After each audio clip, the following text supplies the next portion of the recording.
कहिलेकाहीँ हामीले आफ्नो घरमा इन्टरनेटको प्रयोग गरिरहँदाखेरि हाम्रो घरमा रहेको वाइफाई सँग हाम्रो मोबाइलको कनेक्सन प्रपर तरिकाले भइरहेको हुँदैन। इभन कहिलेकाहीँ हाम्रो ल्यापटप अथवा कम्प्युटरमा वा कुनै पनि माध्यमबाट इन्टरनेट तपाईले घरको वाइफाई सँग जोडेर चलाइराख्नु भएको छ भने राम्रोसँग कनेक्सन भइरहेको हुँदैन।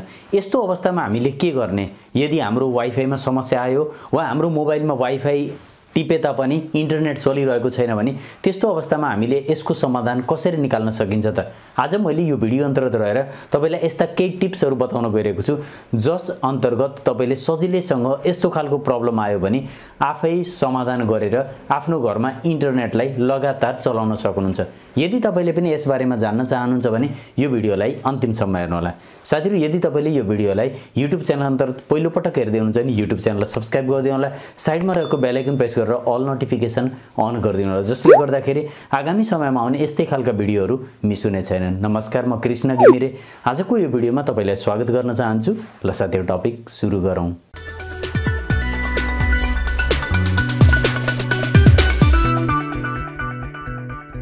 साथीहरु, अगाडि बढ्नुभन्दा पहिले प्लिज यो भिडियोलाई लाइक गरिदिनु होला। 1000 लाइकको टार्गेट छ, पूरा गरिदिनु होला। सधैं पूरा गर्नुहुन्छ, आज पनि पूरा गरिदिनु होला। अब सबैभन्दा पहिले यदि तपाईले आफ्नो घरमा रहेको वाइफाई राउटरको थ्रु इन्टरनेट चलाइराख्नु भएको छ भने त्यस्तो अवस्थामा इन्टरनेट चलिरहेको छैन भने सबैभन्दा पहिलो काम तपाईले के गर्नुपर्ने हुन्छ नि, तपाईको घरमा जुन आईएसपी ले इन्टरनेट प्रोवाइड गरेको छ, इन्टरनेट प्रोवाइड गर्दाखेरि त्यसले एउटा वायर केबल, फाइबर अप्टिक केबललाई तपाईको घरमा रहेको राउटरमा ल्याएर जोडेको हुन्छ। हो, त्यो केबललाई राम्रोसँग चेक गर्न जरुरी छ। कहिलेकाहीँ त्यो केबलको कनेक्सन टुटेर पनि हाम्रो घरमा इन्टरनेटको कनेक्सन आइरहेको हुँदैन, वाइफाई देखाइरहेको हुन्छ तर इन्टरनेट चलिरहेको हुँदैन। त्यसकारणले तपाईले त्यो राम्रोसँग चेक गर्नु होला। यदि तपाईको कनेक्सन टुटेको छ भने तपाईको जुन ओएनयू छ, जुन राउटर जोडिएको छ घरमा, त्यसमा रेड कलरको बत्ती बोलिरहेको हुन्छ। अन्यथा यदि सम्पूर्ण कुरा ठीकठाक छ भने त्यस्तो अवस्थामा ग्रीन कलरको लाइट बोलिरहेको हुन्छ। यसबाट तपाईले बुझ्न सक्नुहुन्छ कि तपाईको घरमा आएको कनेक्सन एकदमै ठीक छ। अब समस्या आउँछ हाम्रो इन्टरनल भनेपछि के, हामीले आफ्नो घरमा रहेको ल्यापटप अथवा मोबाइलमा कुनै प्रब्लमले गर्दाखेरि यस्तो खालको समस्या देखा पर्ने गर्दछ। धेरै जसो मोबाइलमा यो प्रब्लम देखिन्छ। अब यस्तो अवस्थामा हामीले आफ्नो मोबाइलमा केही सेटिङहरु गर्नुपर्ने हुन्छ। त्यसको लागि तपाईले आफ्नो मोबाइलमा डाइरेक्टली यो साइडमा हेर्न सक्नुहुन्छ। साथीहरु, मोबाइल आएको छ होला। यहाँनिर मैले तपाईलाई देखाउन चाहन्छु के गर्नुपर्ने हुन्छ। तपाईले के गर्नु होला नि, जुन वाइफाई तपाईले चलाउनु भएको छ अहिले त्यसमा कुनै पनि इन्टरनेट कनेक्सन आइरहेको छैन। डाइरेक्टली म गएर पनि देखाउन चाहन्छु। यहाँ हेर्न सक्नुहुन्छ मेरो वाइफाई कनेक्टेड भएको छ तर लेखेको छ कनेक्टेड नो इन्टरनेट भनेर लेखिरहेको छ। यसको अर्थ हामीले इन्टरनेट चलाउन सकिदैन, यसबाट इन्टरनेट चलिरहेको हुँदैन। यस्तो अवस्थामा तपाईले के गर्नु होला नि, यही वाइफाईलाई टच गरेर यहाँ साइडमा टच गरेर तपाईले यसलाई फरगेट गराइदिनु होला। सबभन्दा डाउनमा आउन सक्नुहुन्छ। डाउनमा हेर्न सक्नुहुन्छ फरगेट नेटवर्क भन्ने छ। फरगेट नेटवर्कमा टच गरिदिनु होला र यसलाई ओके गरिदिनु होला। यति गरिसकेपछि अब यो नेटवर्क हाम्रो मोबाइलबाट हराउँछ अनि त्यसपछि तल हेर्न सक्नुहुन्छ अवेलेबल नेटवर्कमा आइरहेको हुन्छ। अब यसमा तपाईले डाइरेक्टली फेरिबाट यसमा टच गर्नु होला र त्यो जुन पासवर्ड छ फेरिबाट पासवर्ड राखेर यसलाई ट्राई गरेर हेर्नु होला।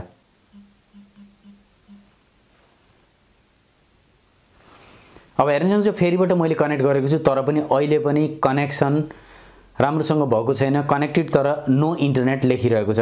अब यस्तो अवस्थामा फेरि हामीले के गर्न सकिन्छ त? अब अर्को तरिका रहेको छ। यस्तो अवस्थामा तपाईले एकपटक आफ्नो यो राउटर, यो जुन वाइफाई छ यसलाई फेरिबाट यहाँ गएर यसलाई फरगेट गराइदिनु होला। फरगेट गराएर ओके गरिदिनु होला। ओके गरिसकेपछि अब हामीले के गर्न सकिन्छ नि, एकचोटी हाम्रो वाइफाईले अफ गरिदिनु पर्ने हुन्छ। वाइफाई कनेक्सनलाई अफ गरिदिनु होला। अब जस्ट 1 मिनेट पछि तपाईले यसलाई अन गरिदिनु होला। अन गरिसकेपछि अब हामीले फेरिबाट त्यही नेटवर्क जसमा हामीले जोड्न खोजेका छौं त्यसैले हामीले टच गर्नुपर्ने हुन्छ। यहाँ टच गरेपछि फेरिबाट तपाईले पासवर्ड राख्दिनु होला र कनेक्ट गरिदिनु होला। हेर्न सक्नुहुन्छ साथीहरु, अहिले पनि हाम्रो जुन राउटर छ कनेक्टिभिटी गरिरहेको छ। हेर्न सक्नुहुन्छ साथीहरु, यस्तो तरिकाबाट हाम्रो राउटरमा सम्पूर्ण सेटिङ भइसकेको छ। फेरिबाट हामीले सम्पूर्ण रिसेट गरिसकेपछि अटोमेटिक हाम्रो कनेक्सन भइसकेको छ। अब हाम्रो इन्टरनेट चल्छ। यदि यस्तो अवस्थामा पनि तपाईको इन्टरनेट चलेन भने त्यस्तो अवस्थामा फेरि तपाई यतापट्टि टच गर्दिनु होला यसमा र यसमा टच गरिसकेपछि हेर्न सक्नुहुन्छ विभिन्न अप्सन रहेका हुन्छन्।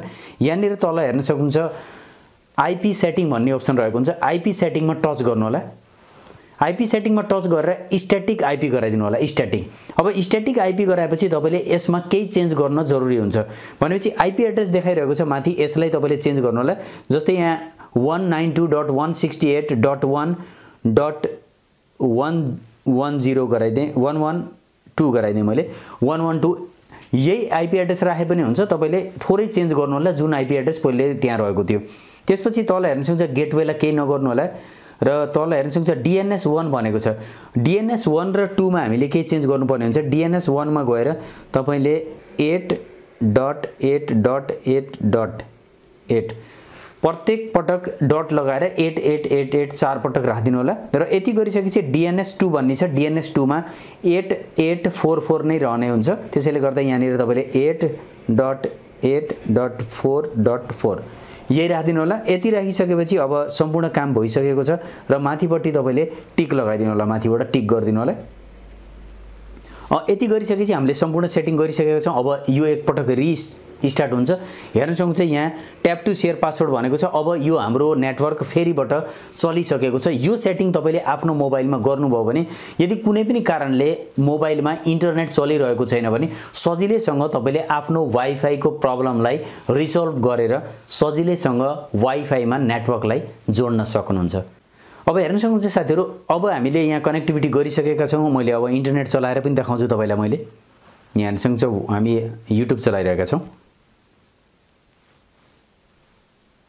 यहाँ हेर्न सक्नुहुन्छ है सजिलैसँग हामीले युट्युब चलाइरहेका छौं भनेपछि यस्तो तरिकाबाट सजिलै हामीले आफ्नो घरमा रहेको वाइफाई मा कुनै पनि प्रब्लम आयो भने जुन तरिका मैले बताएको छु यिनी 3-4 वटै तरिका तपाईले फलो गर्नुभयो भने सजिलैसँग आफ्नो घरमा आएको वाइफाई को प्रब्लमलाई सल्भ गर्न सक्नुहुन्छ आशा गर्छु साथीहरु भिडियो तपाईलाई मन परेको छ भिडियो मन परेको छ भने प्लिज भिडियोलाई लाइक गरिदिनु होला धेरै भन्दा धेरै साथीहरुलाई भिडियो शेयर गरिदिनु होला भिडियोको बारेमा के भन्न चाहनुहुन्छ भने कमेन्ट गरिदिनु होला मलाई पर्सनली जोडिन चाहनुहुन्छ भने टेक्निकल भ्यू 71 इन्स्टाग्राम आईडी मा फलो गर्नु होला अहिलेको लागि यति राख्न चाहन्छु छिट्टै नयाँ भिडियोमा भेट्नु नै छ धन्यवाद